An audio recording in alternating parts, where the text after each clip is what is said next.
السلام عليكم ورحمة الله وبركاته.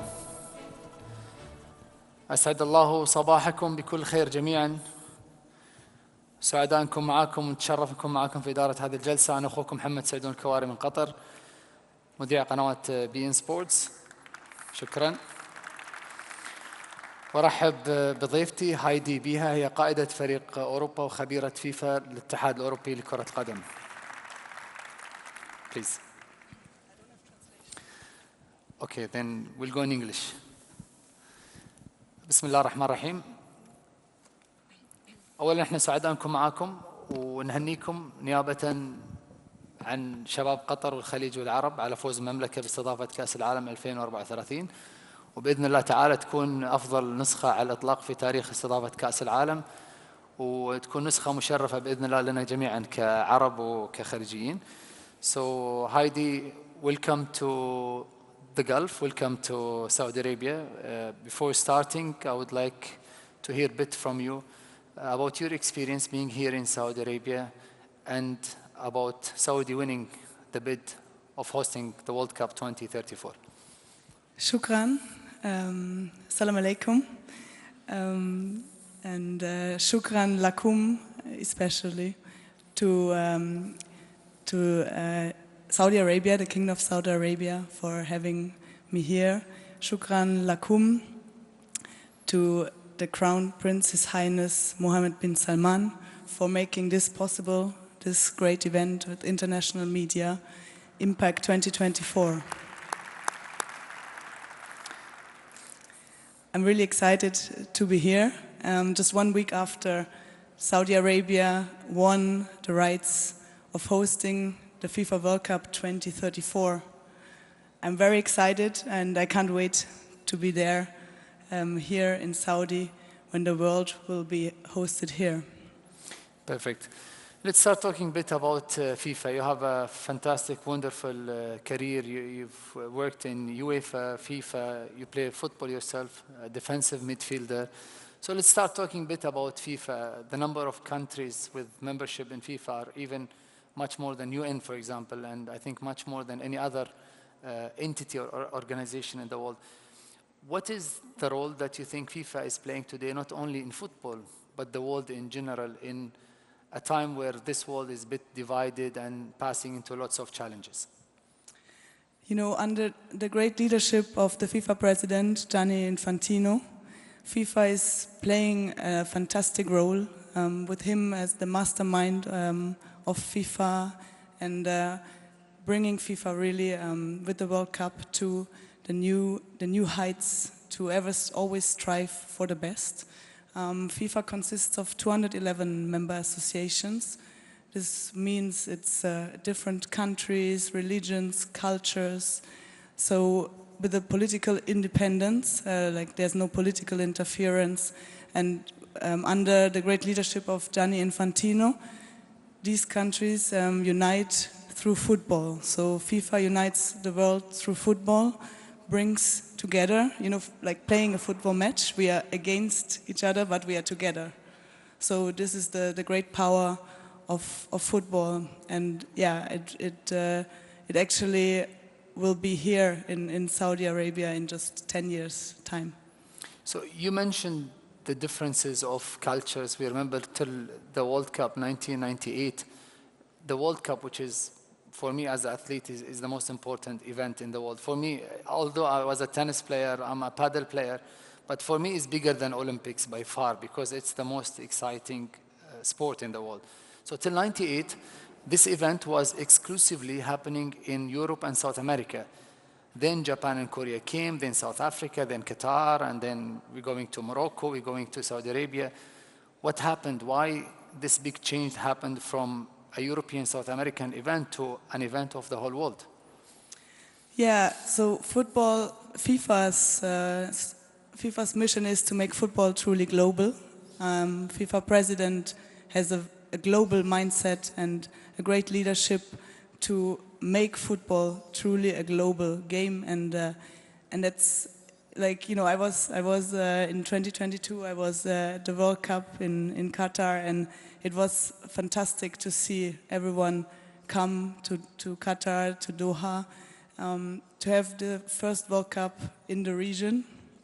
This was a milestone, and it showed that the new football century, which FIFA is kicking off very soon in 2034 here in Saudi Arabia, will bear a lot more with a rich history, with a strong history in Europe, South America, but then football is really a global game, and as you said, it's the biggest sports event in the world. The next World Cup is going to be played in 3 countries, Mexico, Canada, and USA, for sure. The size of these 3 countries is huge, and sometimes it's good to have it in big country to show, the legacy and the difference in different cultures within the same country, which I think will be a great example, having the World Cup in Saudi Arabia 2034. And we've witnessed how beautiful this country is when we see, for example, the car that is moving, in Saudi Arabia from north to south. So how exciting this World Cup you think will be in different areas of Saudi with 48 teams? I think it will be the best World Cup ever. It will be fantastic to have the 5 host cities, from Neom to Abha to Al Khobar, of course Riyadh, the center, and of course also in Jeddah. I'm really excited to see this, and Saudi Arabia will be ready, and there's now 10 years to go, also with the AFC Asia Cup actually in 2027 coming here for the first time. So I think this is a unique opportunity, and this is also thanks to the vision of 2030 of His Highness Crown Prince Mohammed bin Salman. So this is really important. This will be a part of history, and this will be great history of Saudi Arabia, of Asia. It will be important for Asia to have the World Cup here, and I'm sure this will be a pinnacle event, because at FIFA, so our FIFA president Gianni Infantino is always striving for excellency, for being even better. The spirit of football to always improve and to have always the highest standards, to not settle for anything but the best. So you mentioned the vision of His Excellency, the Crown Prince of Saudi Arabia, and then you mentioned the 2030. If we have a look on what's happening today in Saudi Arabia, we have lots of sports events. We can see not only football, we can see tennis, we can see Dakar, we can see boxing, we can see almost every major sport has an event almost year by year here in Saudi Arabia. How do you think this number of high-level events will affect the readiness of Saudi Arabia hosting the World Cup in 2034? I mean, the density and the magnitude of sports event, there's a lot of interest, like fans want to see sports event, want to see football tournaments, football competitions. So, for example, also we have the FIFA Club World Cup next year for the first time with 32 teams. With the Saudi team playing Al Hilal from Saudi Arabia. Exactly, playing no other club than Real Madrid in their group. So we are looking forward to see this new competition excel and be a great moment, another historic moment. So, FIFA was founded in 1904.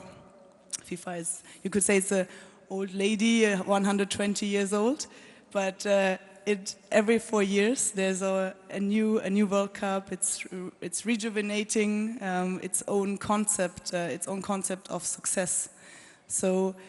With this rich history, with this milestone of the first World Cup, FIFA World Cup in 1930 in Uruguay. Now, next year there will be the first FIFA Club World Cup in 2025, and we will celebrate in 2030 the centenary of the World Cup. So there's a lot to look forward, and there's a lot of excitement and interest from fans. We see the viewership growing, we see social media growing, so there's a lot of growth together, and of course here together with Saudi Arabia. So mentioning the Clubs World Cup and Al-Hilal, I don't know if you know or no, but there is a huge debate here in Saudi Arabia about Al-Alami and Al-Alamiya, who went for the international tournament first. Al-Nasr fans are saying Nasr was there. I know you were in a Nasr club. And Al-Hilal fans said Hilal's supposed to go first, but then the competition was cancelled. So now Al-Hilal is playing this World Cup. And this will lead me to ask you about what's happening in the Saudi League, having Cristiano Ronaldo, Neymar, Benzema, and lots of other stars. Do you think this was an important topic, building for the Saudi bid going to the World Cup?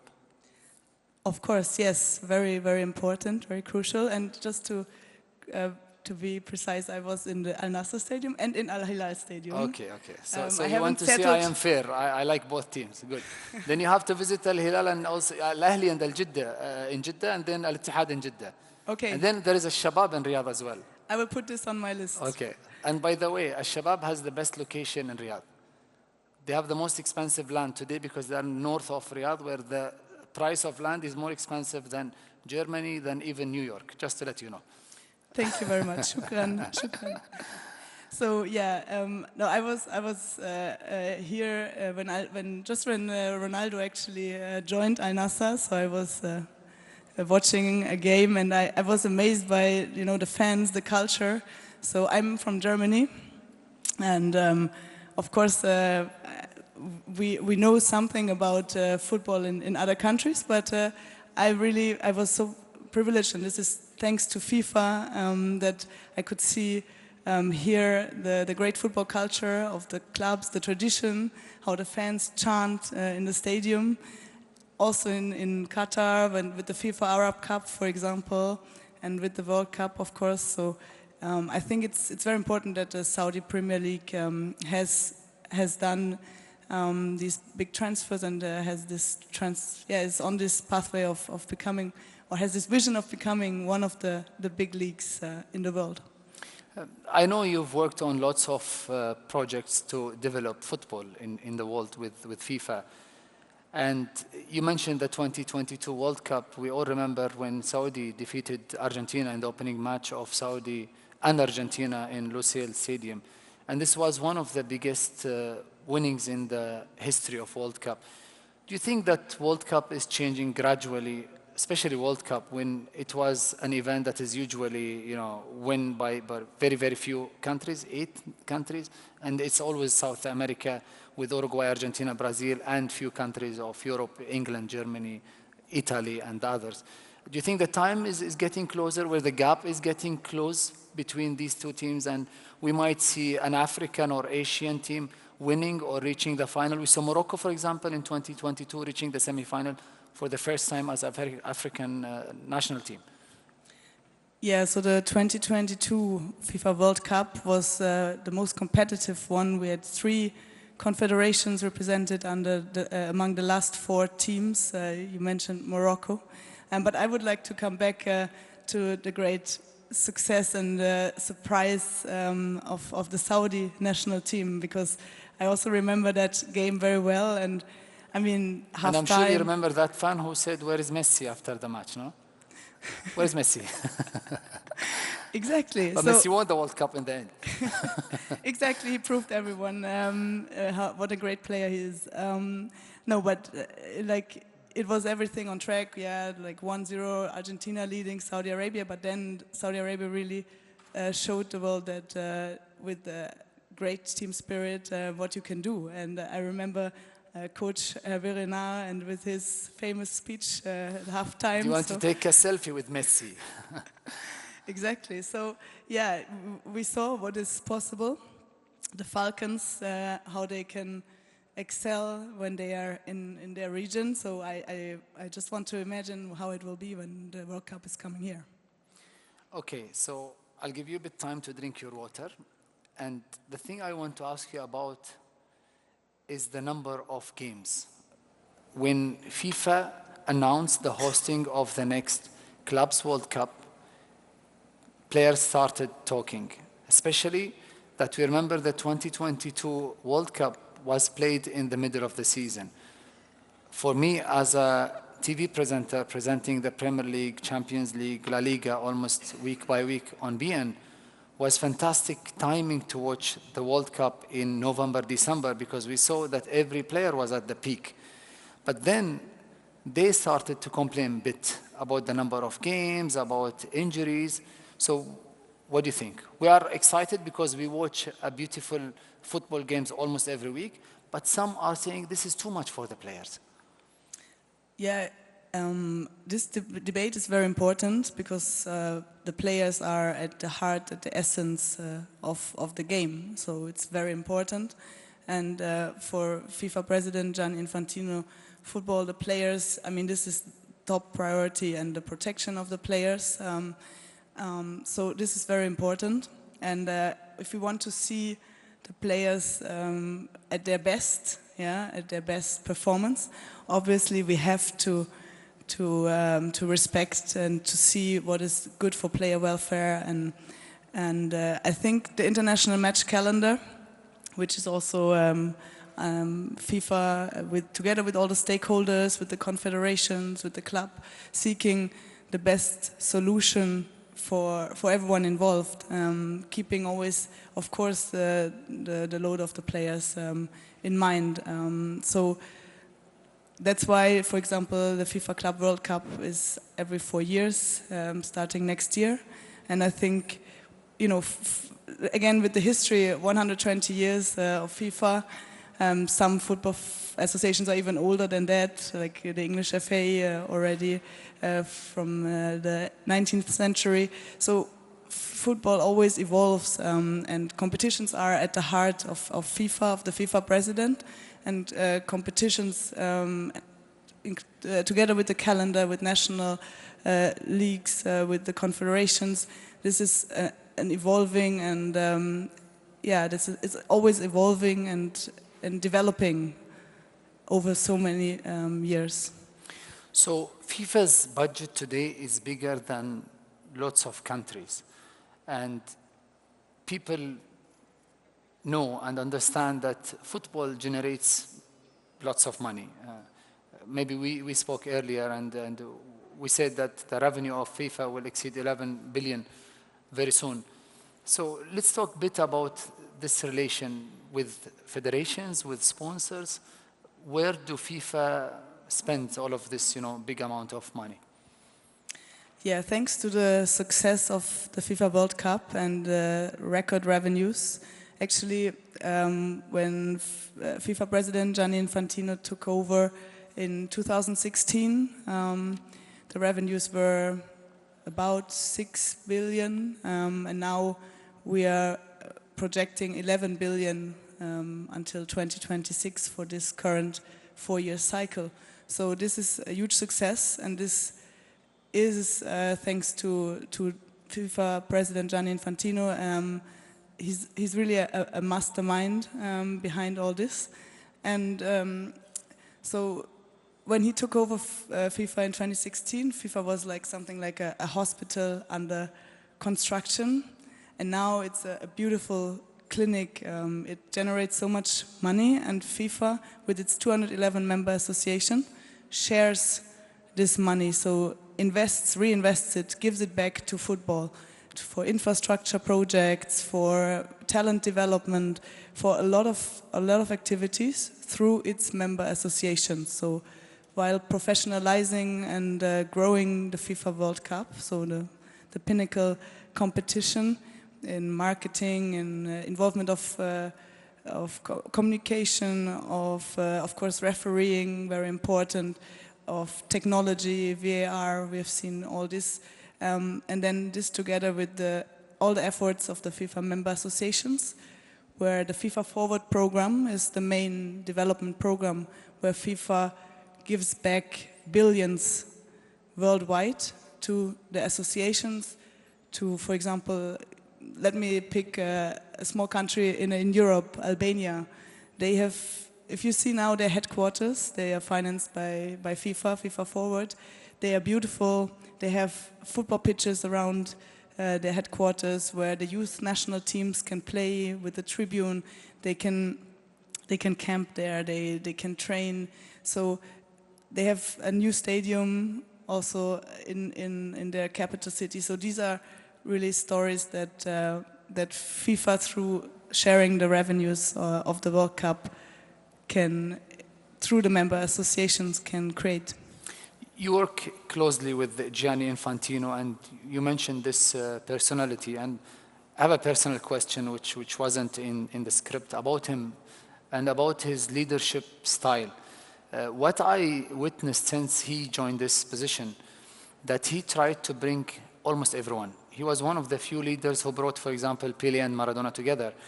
And every event, when he goes, we see he's surrounded by the best legends and football players in history, which is not normal, because some of the leaders in the world, they usually compete with the stars and they want to be the star. What's the reason? Was it an idea? Was it a vision of football is for everyone, so let's bring everyone together? Yes, exactly. That's the vision. Football is for everyone, and FIFA, like that was actually when in 2016 when he started, like, you know, bring FIFA back to football and football back to FIFA. So it is obviously important to tap into the knowledge, the experience of top players, top coaches. Arsene Wenger is involved, the football professor, as we call him. So it is very important to surround yourself with very competent top people from the industry of football. It's actually a shortcut of success when you are surrounded by the most successful people, right? Exactly, yes, yeah. So you mentioned Mr. Arsene, who I worked closely with, and I know how passionate he is about football, trying to create lots of things, trying to change the offside rules, correct? And this will lead me to ask you a bit about the technology. You mentioned the 11 billion of revenue that FIFA is making. What chunk or part of this amount is going to R&D and to technology? We saw the VAR, we saw the chipset within the ball. What can you tell us about FIFA and technology? Yeah, so for example, the first World Cup under Gianni Infantino in 2018 was the first World Cup where VAR was implemented, and it was a great success. So FIFA is always at the forefront of technology. Of course, carefully considering, you were mentioning the offside rule, and I mean, of course, carefully considering and seeing what the game looks like today and what is important to change, important to adapt, and where technology has to improve first in order to implement it. So yeah, and the VAR really is, since 2018, it spread across the world and is established technology now. And of course also tracking, then the goal line technology to mention, of course also virtual offside, automated offside, semi-automated offside. So there's a lot of technological initiatives, and yeah, FIFA is very close to the industry that develops these technologies. I almost reached my time. I enjoyed this discussion. I would like to open the stage for our guests to ask questions. المجال مفتوح لطرح الأسئلة. احنا باقي عندنا تقريبا دقيقتين متبقية، فإذا في سؤال نتشرف نجاوب عليه من الأخت هايدي.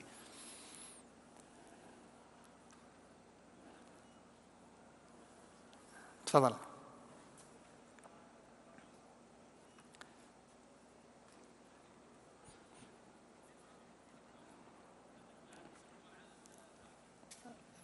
في مايك ولا ما في؟ هنا لو سمحتوا.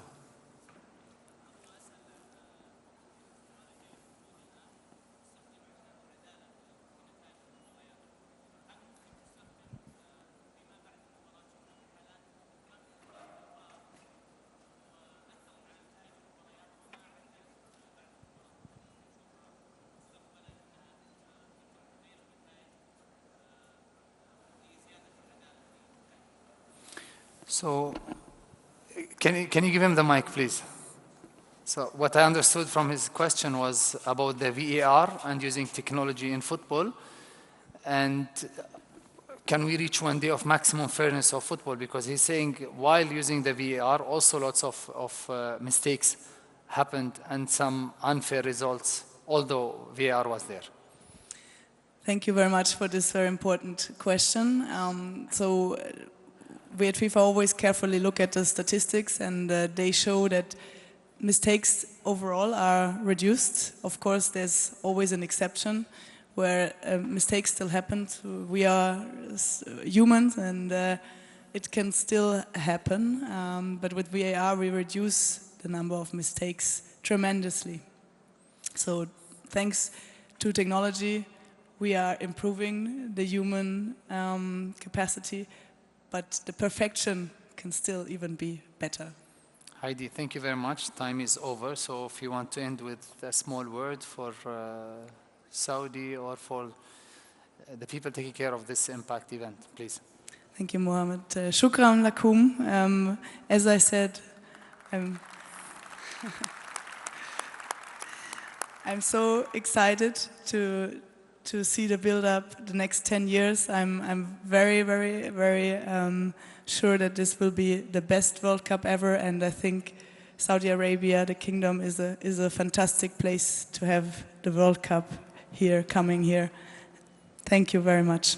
Thank you, Heidi.